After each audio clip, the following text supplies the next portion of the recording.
Guys, this is Nandini and welcome to my YouTube channel. And guys, मैं पहले ही आपको बता दूँ, ये कोई टॉपर की स्टोरी नहीं होने वाली है। एक एवरेज रियल स्टूडेंट की स्टोरी है, जो कि मैं हूँ और मैंने 4 ड्रॉप लिए हैं। सो ऑफ कोर्स इसमें मैं अपनी जर्नी शेयर करूँगी अबाउट कि मैंने कैसे पढ़ाई करी थी एंड मैंने क्या क्या अपनी जर्नी में फ़ेस किया है, जो कि मुझे पता है मुझ जैसे काफ़ी लोग फेस कर रहे होंगे एंड वो इस चीज़ से पक्का रिलेट कर पाएंगे। Let's talk about my journey. मैंने 11th किया, 12th किया अपने घर से, और मुझे उस टाइम बिल्कुल पता नहीं था कि मुझे नीट एग्ज़ाम देना है या मुझे उसके लिए प्रिपेयर करना है। तो मैं उस माइंडसेट के साथ बिल्कुल नहीं पढ़ती थी। तो गाइस, 12th के बाद फिर मैंने सोचा कि मुझे क्या करना है, तो मुझे डॉक्टर बनना था ऑफकोर्स। तो फिर मैंने पापा ने बोला कि तुम कोटा चली जाओ। And guys, I don't know मैंने वो डिसीज़न क्यों लिया और मैं कोटा चली गई। पर ऐसा नहीं है गाइस, कोटा ने मुझे बहुत कुछ सिखाया है, लाइफ एक्सपीरियंस बहुत दिया है कोटा में। And I will make sure कि मैं आपके संग एक एक एक्सपीरियंस शेयर करूँ, किसी के थ्रू तो आपको पता लगे। तो गाइस, कोटा की रियलिटी क्या है।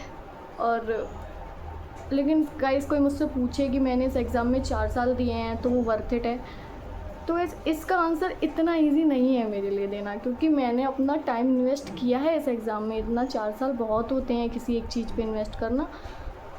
पर जब मैं ऐसे बैठ के सोचती हूँ कि इस एग्ज़ाम ने मुझे क्या दिया, तो I don't know. I know मुझे स्ट्रॉन्ग बनाया है और मुझे मेहनत करना सिखाया है, बहुत कुछ। लेकिन जब मैं आज देखती हूँ ना कि ना तो मेरे पास कोई स्किल्स हैं, ना मेरे पास कोई डिग्री है, तो मुझे ऐसा फील होता है कि मैं बहुत पीछे रह गई। मेरे सारे दोस्तों ने कुछ ना कुछ कर लिया लाइफ में, बट मैं शायद नहीं कर पाई उतना जितना मुझे करना था। मैं हर साल पढ़ती थी, हर साल मैं एग्ज़ाम देती थी, और जब मेरा रिज़ल्ट नहीं आता था तो मेरा मार्क्स, मेरी मेहनत और मेरा पूरा कॉन्फिडेंस सब एक बार में ख़त्म हो जाता था। एंड उस चीज़ को फेस करना बहुत मुश्किल होता था मेरे लिए, मेरी फैमिली के लिए। और तो मैं गाइस इतना ही कह सकती हूँ कि अगर आप उस चीज़ से गुज़र रहे हो और आपने वो चीज़ें फ़ेस करी हैं ना अपनी लाइफ में एक बार भी, तो आप जब ये वीडियो देखोगे आप समझ पाओगे कि आप उस चीज़ में अकेले नहीं हो। आप जैसे कई लोग हैं, आप जैसी मैं हूँ, मेरे जैसे आप हो। गाइस, कुछ चीज़ें हैं जो मैंने अपनी प्रिपरेशन में सीखी हैं एंड मैं वो आपको बताना चाहती हूँ कि वो क्या है। सबसे पहली चीज़, अपनी मेंटल हेल्थ और फिज़िकल हेल्थ का बहुत ध्यान रखना। कभी भी इन दोनों चीज़ों को अपनी प्रिपरेशन के लिए सेक्रीफाइस मत करना कि आज कम सो लिए, कोई बात नहीं। तो आप कंटिन्यू कम सो रहे हो, आप 4 घंटे 5 घंटे सो रहे हो, तो अगर आपको लग रहा है ना कि आप बहुत कुछ कर रहे हो, तो वो बस आपको 3-4 दिन उसका रिज़ल्ट मिलेगा। उसके बाद आप रिग्रेट करोगे, क्योंकि आपकी मेंटल हेल्थ, आपकी फ़िज़िकल हेल्थ बहुत जवाब दे जाएगी और आप पढ़ भी नहीं पाओगे सही से। और सेकेंड चीज़, रोज़ पढ़ो। भले ही आप 2 घंटे पढ़ो, पर रोज़ पढ़ो। आप अगर 4 दिन पढ़ रहे हो, फिर आपने 10 दिन का गैप ले लिया, फिर आप 3 दिन पढ़ रहे हो, आपने गैप ले लिया, उस पढ़ाई का कोई मतलब नहीं है। फिर आप ना वो 4 दिन भी मत पढ़ो, वो सही है, आप फिर मज़े ही करो। लेकिन अगर आपको पढ़ना है तो आप कंटिन्यू पढ़ो, वो ही आपको एंड में रिज़ल्ट पे करेगा। अगर लोग कहते हैं ना consistency is the key, then it is. भाई सही में उसी से होगा आपका सिलेक्शन। आपका मोटिवेशन नहीं करवा सकता। आप मोटिवेशन में सिर्फ 1 दिन 2 दिन 3 दिन पढ़ सकते हो, लेकिन अगर आपको पता है ना आपको एंड में क्या चाहिए और आप उसके लिए कंटिन्यू मेहनत करने के लिए तैयार हो, तो आई गेस हो सकता है। पर पता है गाइस, रियलिटी क्या है? रियलिटी है कि इस एग्ज़ाम के लिए तुम्हें सिर्फ पढ़ना नहीं होता, तुम्हें बहुत सारी चीज़ें फेस करनी पड़ती हैं।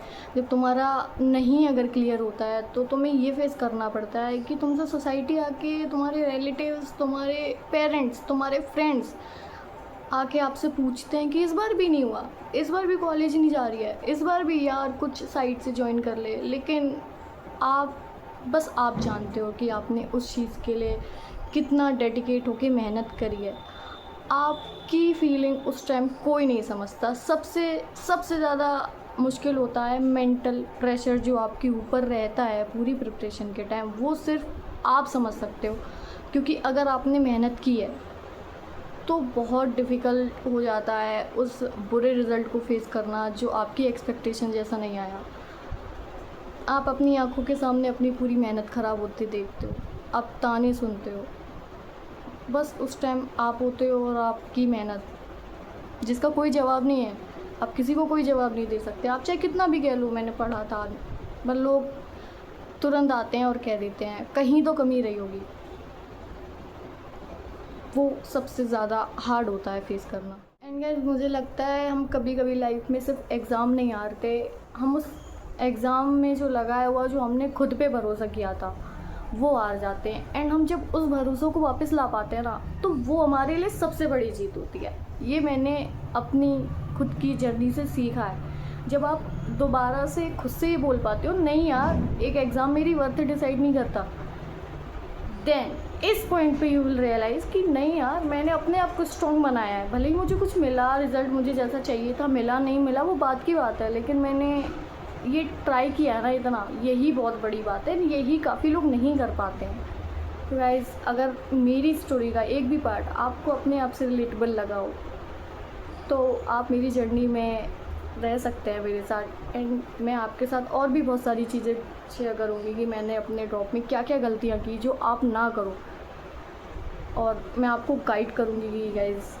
प्लीज़ प्लीज़ वो गलतियाँ मत करना जो मैंने करी थी। तो गाइस, अगर आपको वीडियो ये पसंद आई तो लाइक, सब्सक्राइब।